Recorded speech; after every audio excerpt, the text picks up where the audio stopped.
Taste the Daily. Kovai மாவட்டம் கிணத்துக்கடவு அருகே பனைமரம் மீது இருசக்கர வாகனம் மோதிய விபத்தில் 3 பேர் உயிரிழந்தனர்.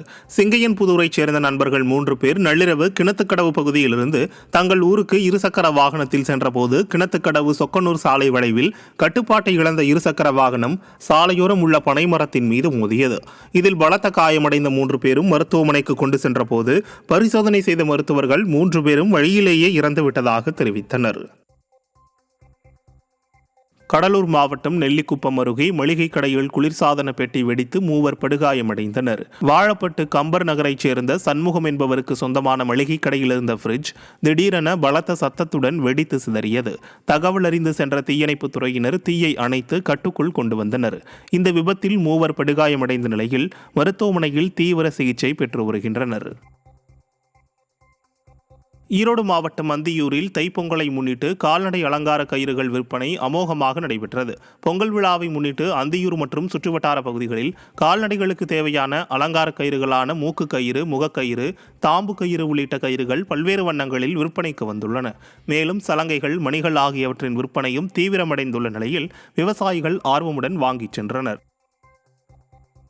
திருப்பத்தூர் மாவட்டம் ஆம்பூரில் அதிமுக சார்பில் யார் அந்த சார் என்ற வாசகம் அடங்கிய ஸ்டிக்கர் ஒட்டி திமுக அரசுக்கு எதிராக விழிப்புணர்வு ஏற்படுத்தப்பட்டது. அண்ணா பல்கலைக்கழக மாணவி பாலியல் வன்கொடுமை செய்யப்பட்ட விவகாரத்தில் திமுகவின் ஞானசேகரன் குறிப்பிட்ட அந்த சாரை கண்டுபிடிக்காததை கண்டித்து தகவல் தொழில்நுட்ப பிரிவு மாவட்ட செயலாளர் கோபிநாத் தலைமையில் நடைபெற்ற நிகழ்வில் முன்னாள் அமைச்சர் KC வீரமணி 100க்கும் மேற்பட்ட வாகனங்களில் யார் அந்த சார் என்ற வாசகம் அடங்கிய ஸ்டிக்கரை ஒட்டினார். பின்னர் பாலியல் வன்கொடுமை, சட்டம் ஒழுங்கு பிரச்சினைக்கு எதிராக 300க்கும் மேற்பட்ட அதிமுக நிர்வாகிகள் முழக்கமிட்டனர். திருவள்ளூர் மாவட்டம் ஆர்கேபேட்டை அருகே பயணிகள் நிழற்குடை எலும்புக்கூடு போல காட்சியளிப்பதால் பொதுமக்கள் அவதியடைந்துள்ளனர். ஆர்கேபேட்டை அடுத்த சந்தான வேணுகோபாலபுரம் சமத்துவபுரத்தில் பொதுமக்களின் நலன் கருதி அதிமுக ஆட்சி காலத்தில் பயணிகள் நிழற்குடை அமைக்கப்பட்டது. ஆனால் தற்போது பராமரிப்பின்றி நாற்காலிகள் உடைந்தும் சுற்றுப்புற தகடுகள் பெயர்ந்தும் சிதிலமடைந்துள்ளது. இதுகுறித்து வட்டார வளர்ச்சி அலுவலரிடம் புகார் அளித்தும் நடவடிக்கை எடுக்கவில்லை என வேதனை தெரிவிக்கும் மக்கள் அதிமுக ஆட்சியில் அமைக்கப்பட்ட பயணிகள் நிழற்குடை என்பதால் இதனை கண்டும் காணாமல் இருப்பதாக குற்றம் சாட்டியுள்ளனர்.